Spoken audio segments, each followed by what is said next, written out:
오세훈 서울시장은 이미 용산 개발은 굉장히 서두르려고 하고 있고 그랬을 때 용산 전체는 내가 묶을 거라는 거지. 그럼 예전에 아무 생각 없이 용산 살 수 있었잖아요. 그렇죠. 근데 이제는 못 산다는 거예요. 제한이 여러분들 생기는- 빌라에 실거주할 수 있어요?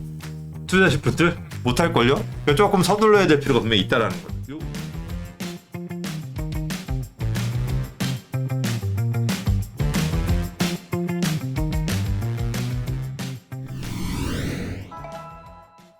이제 서울시가 이제 특단의 대책을 내놓겠다라고 한 거고, 그거를 이제 용산이나 강남 3구, 현재도 용산 외에도 뭐 강남 지역이라든지 여의도 이런 지역들에 토지거래 허가 구역으로 묶여 있습니다만, 그거는 일부 단지들을 대상으로 묶었던 것이고, 이번에 하겠다라는 것은 아예 송파구면 송파구, 아니면 용산구면 용산구 전체를 묶겠다라고 지금 이제 8월 달에 토지거래 허가 구역에 대한 용역 검토가 들어가서 올해 연말에 이 결과가 나오게 될 예정이고요. 이게 나오게 된다면은 그 이후에는 이제 토지거래 허가 구역에 대한 지정 지역이 나올 수도 있을 것 같아요. 자, 토지거래 허가가 용산구, 강남 3구, 그죠? 네. 이게 이제 전체적으로 이제 묻겠다라고 하는 건데, 뭐 잘하면 강동까지 들어가겠어요, 지금 분위기는. 이게 토지거래 허가가 들어가게 되면 지금까지 했던 대로 아파트만 묶을 것 같나요? 아니면 단독 빌라도 같이 묶을 것 같나요? 그러니까 일단 저는 아파트만 묶을 것 같다라는 생각이고요.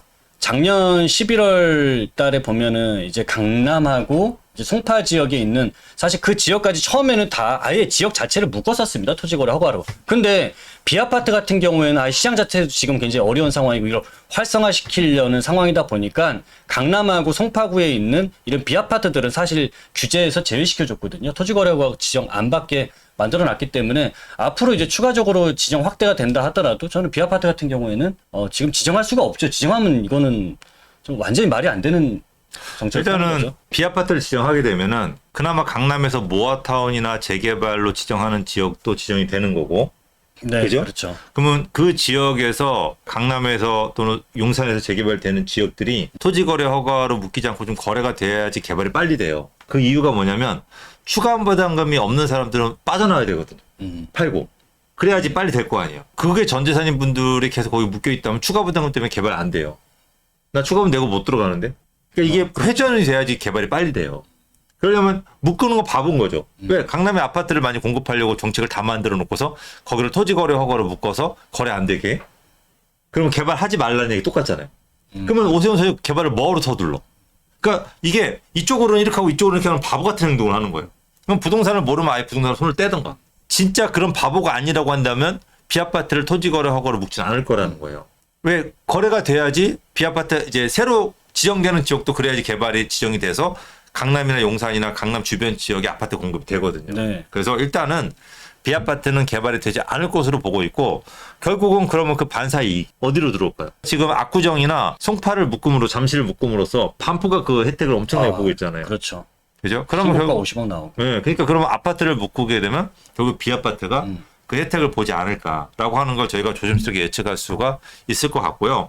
또 하나는 용산 쪽을 이번에 언급했단 말이에요. 그러니까 용산구가 이렇게 있는데 아파트 값이 그렇게 많이 뛰지 않았거든요.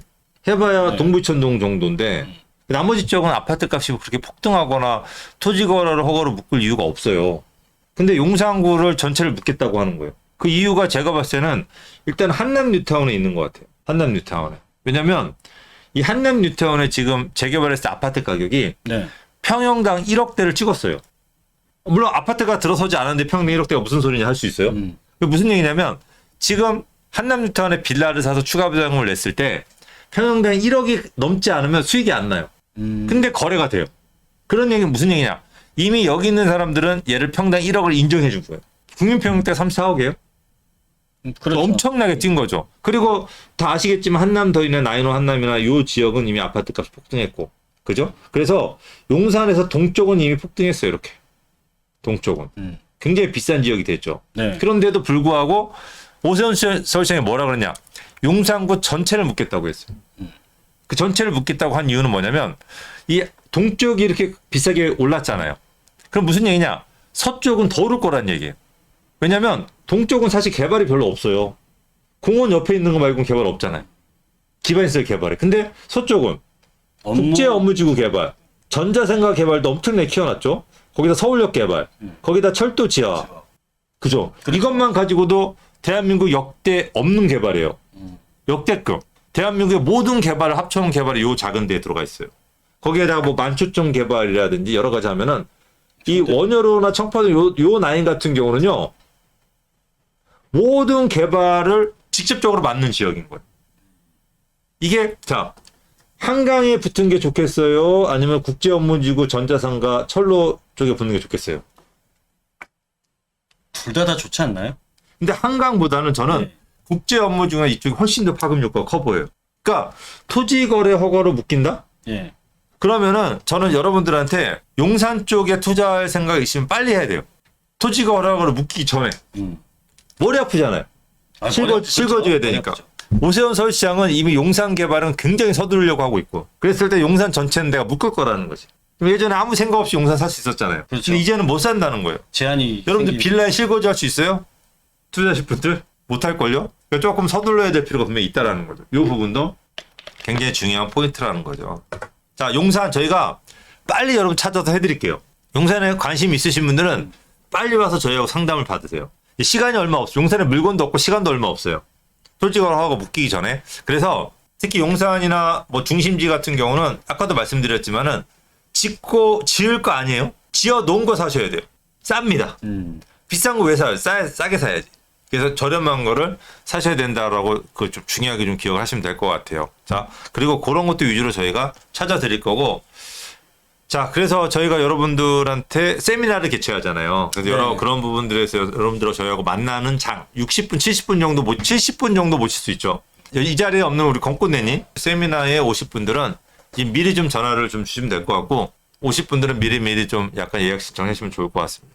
현장에서 일어나는 상황이 네. 저희가 딱 1년 전, 2년 전에 저희가 딱 예상했던 이렇게 될 거라고 얘기했던 게 그대로 지금 되고 있잖아요. 네, 그렇죠. 여기 저희 라이브를 그때부터 보신 분들은 다 아실 거고 그러니까 저희가 얘기한 대로 지금 다 그대로 가고 있어요. 그러니까 물론 이런 항상 인생에 굴곡 없는 사람이 어디 있어요? 그렇죠. 그죠? 이게 굴곡은 있어요. 근데 그 굴곡이 있는 걸 저희가 보고서도 아 결론은 이렇다. 결론은 너 누구랑 결혼할 거다. 뭐 그런 거 있잖아요 드라마에. 네. 네, 그런 결국은 그런 쪽으로 이제 가고 있다라고 보시면 될 것 같습니다. 그러니까 우리 양평 가볼 만한 곳님께서 대출을 받아야 집을 살 수 있는 서민들은 대출 기재로 오히려 집 못 산다. 돈 있는 사람만 돈을 번다. 슬픈 얘기다라고 이제 그렇게 하시는 것 같아요. 그러니까 진짜 신도시를 노리든지 네. 아니면 비아파트를 좀 요지 이쪽을 좀 노리시는 수밖에 없을 것 같아요. 저는 월세 사면 저는 좀 제 추구하는 스타일은 월세 살면서 비아파트나 좀 적게 들어가는 쪽을 좀 투자하는 쪽이 제가 좀 선호하는 저 자신이 또 그렇게 돈을 벌었거든요. 저 자신이 나 돈이 있을 때도 월세 살았어요. 그래서 20억 30억을 가지고 투자해서 제가 돈을 번 거거든요. 그러니까 그게 좀 필요하지 않을까 싶어요. 그러니까 나도 되게 20억이 있을 때 이 20억을 가지고 15억짜리 사고 한 5억까지 투자를 하는 것도 되게 좋은데 저는 잘하니까 보증금 5억에 월세를 살고 나머지 투자를 해서 좀 성공한 케이스죠. 그러니까 저 같은 케이스도 있다. 저 대신 저같이 성공하려면 부동산 공부 진짜 많이 하셔야 돼요. 그러니까 그만큼 확신이 있으니까 하셨던 거 아닙니까? 저는 제가 확신하니까. 그죠. 그리고 저는 좀 약간 농론하는 스타일이니까 농론. 그러니까 좀 농론을 버틸 수 있는 꾸준한 수입. 네. 그 다음에 확신, 많은 공부. 이거 병행 꼰대 방송 한 6개월 보고 투자한다. 하지 마세요. 1년에서 2년은 보시고 하셔야 되는 거예요. 중요합니다. 우리 현금 부자들이 싹쓸이하고 있대요. 정부가 양극화를 조정하고 있다. 맞습니다. 저희 오늘 방송은 여기까지 마치도록 하고요. 자, 다음 주에 우리 건꾼대님 오셨을 때 완전체로 또 찾아뵙도록 하겠습니다. 자, 여러분들 더운데 이제 좀만 버티시면은 곧 시원한 날 옵니다. 자, 부동산도 마찬가지입니다. 힘드셨잖아요. 좋은 날 왔는데 이 좋은 날에 기회를 놓치면은 또 한참 기다려야 돼요. 좋은 날이 날아가 버려요. 그래서 이 좋은 날도 놓치지 않는 여러분들이 되셨으면 좋겠습니다. 자, 저희는 여기서 물러가겠습니다. 감사합니다.